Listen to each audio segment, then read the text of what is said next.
இன்று வளர்பிறை அஷ்டமி. ஸ்வர்ணஹஸ்ன பைரவரை வழிபட்டு நம் வாழ்வில் வசந்தங்களையும் செல்வங்களையும் பெற்றுக்கொள்ள வேண்டிய நாளாகும். அதுவும் சனிக்கிழமை வந்திருக்கிறது மிகவும் சிறப்பு வாய்ந்ததாக கருதப்படுகிறது. இன்று அவருக்கு நாம் சொல்லி துதிக்க வேண்டிய ஸ்லோகங்கள்: ஓம் திகம்பராய வித்மகே கால நிர்ணாய தீமகி தன்னோ பைரவ பிரசோதயாதே.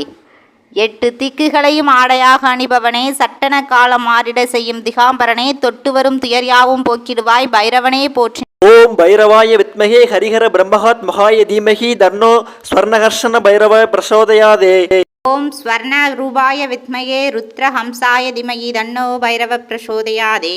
பசும்பொன்னின் உருவான ருத்ர பசுவதியே, வடிவே குறைவில்லா பொன்பொருள் தந்தருள்வாய் பைரவனே சரணம் சரணம்னு சொல்லி இன்றைக்கு நம்ம பைரவரை வணங்கி வழிபட்டோமானால் நம் வாழ்வில் வற்றாத செல்வங்கள் யாவும் வந்து சேரும். இந்த வீடியோ உங்களுக்கு பிடிச்சிருந்தா கமெண்ட்ல சொல்லுங்கள், லைக் பண்ணுங்கள், ஷேர் பண்ணுங்கள், சப்ஸ்கிரைப் பண்ணுங்கள். Bye bye from Sakthi Siva.